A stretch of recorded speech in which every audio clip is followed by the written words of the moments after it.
and give the floor to the distinguished representative of the Syrian Arab Republic.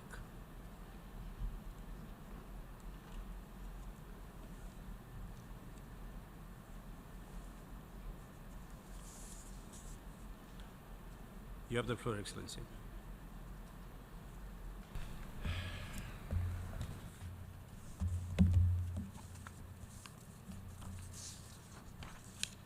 شكرا.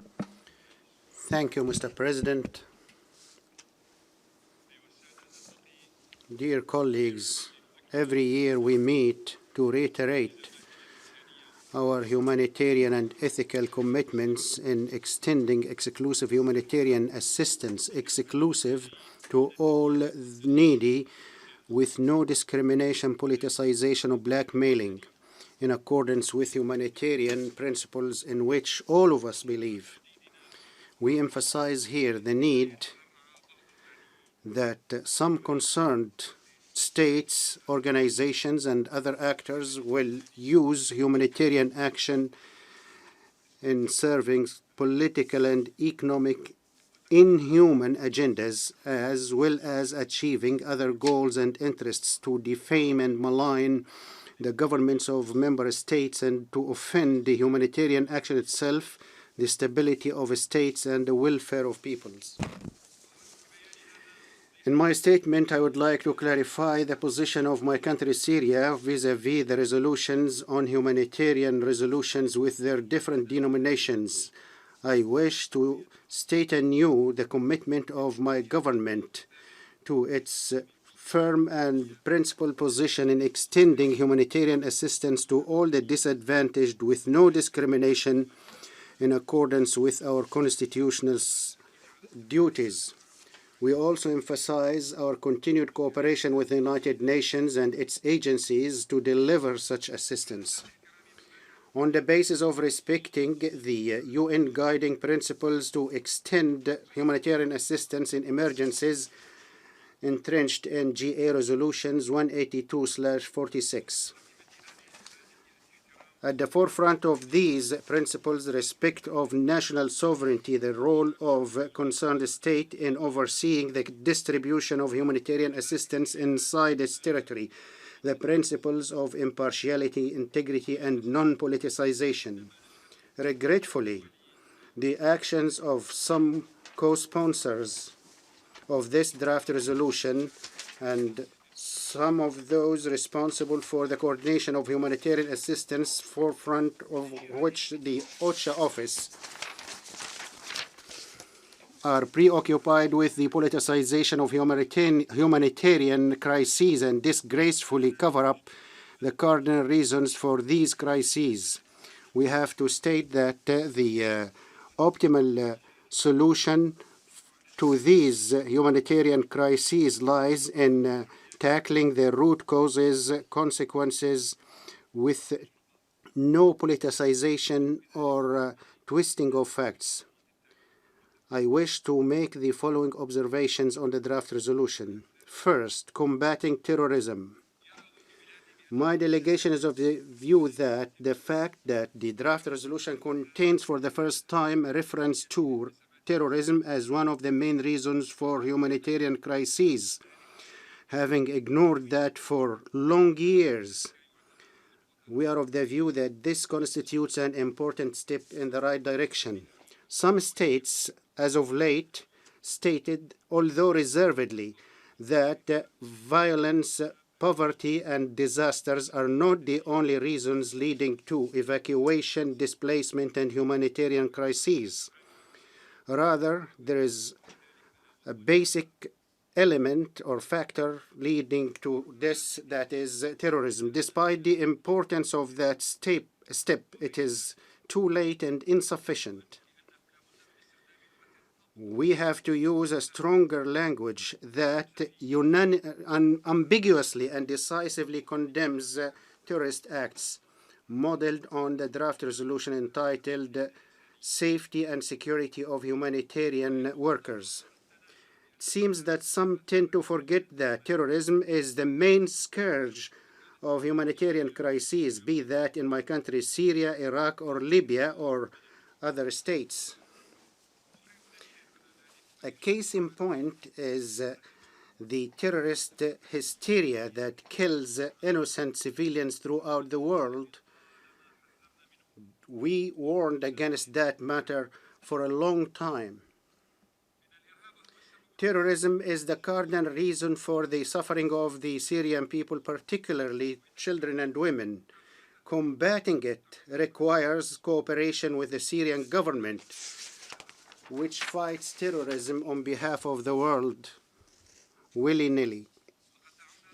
We called for bringing pressure to bear on states which support terrorist armed groups to cease the armament, financing, training, and sheltering of these terrorist groups in line with relevant Security Council resolutions on combating terrorism. Our recurrent calls not only fell on deaf ears, but our stand has been distorted and called into question. I would like to state that redressing the main reason for the humanitarian crisis in Syria lies in international coordination and cooperation with the government of Syria in combating terrorism with all its aspects and forms, and in the implementation of pertinent Security Council resolutions, as well as adhering anew to the goals and principles of the Charter. Second, the grave consequences of the unilateral economic coercive measures. The United Nations has rejected and condemned the imposition of unilateral economic coercive measures, given their illegitimate nature and disastrous impact on the economy of states and welfare of peoples. Yet some sponsors of this draft resolution still try not to have it contain any reference to these measures. These measures continue up to this moment despite recurrent international calls and demands to terminate them forthright, given their disastrous impact on the Syrian economy and the living conditions of the Syrians, causing thousands of them to flee their homeland. In addition, on top of impeding the implementation of health and humanitarian response plans in Syria, in accordance with the report issued in September 2016 by the UN Reserve Office in cooperation with ISQA. The report emphasized that unilateral economic measures imposed by the United States and the EU against Syria adversely affect all categories of the Syrian citizens.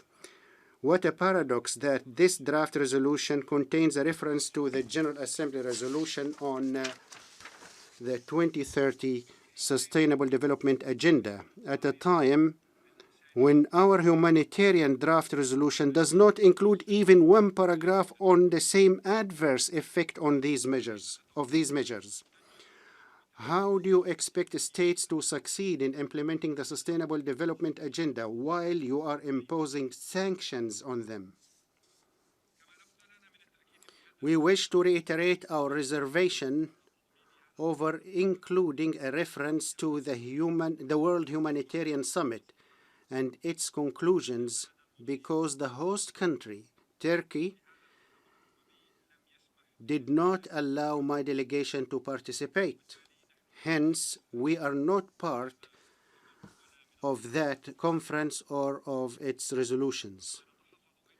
We wish also to enter our reservation to the reference to the New York Declaration on Refugees as a UN document.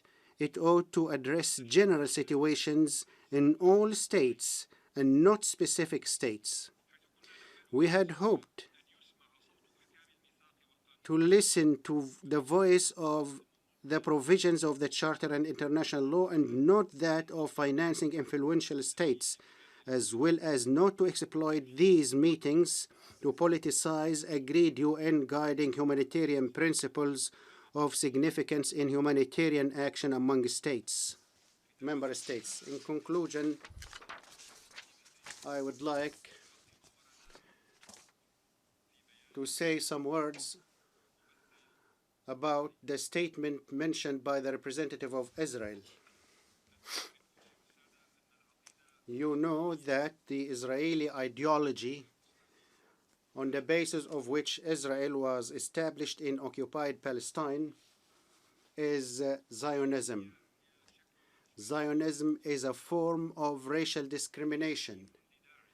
It is parallel to Daesh, equivalent to Daesh, because that Zionist ideology claims that it wants to steal the entire area of Palestine to establish a Jewish state. That is to exclude all the other elements, Muslims and Christians. ISIS says the same thing.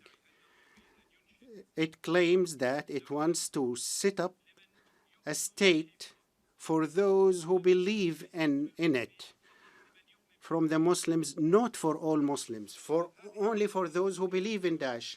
This simple comparison indicates to you that the reason for our disasters and crises in the area, in the region, is Israel. It introduced racial, religious radicalism and intolerance to our region. It introduced the concept of occupying the land of others, and for 60 or 70 years, hundreds of resolutions adopted by this organization condemning it and its aggressive policies. We do not detect Israel's aggressive policies today only. We discovered them long time back, and we know them pretty well. Therefore, there is no need to respond to illusions and falsifications extended by the Israeli delegation to mislead the audience here. I would like to remind you that Israel's authorities deal with the terrorists of Jabhat al-Nusra and ISIS in the occupied Golan. Israel protects ISIS and Jabhat al-Nusra. It assisted them to evict UNDOF stationed at the separation line at the occupied Golan. Israel yesterday launched rockets into the heart of Damascus. Yesterday, the area of Al-Mazza in Damascus. Therefore, nobody should blame us when we respond to these Israeli brazen actions at the right time. Thank you. I thank the distinguished permanent representative of the Syrian Arab Republic for his statement.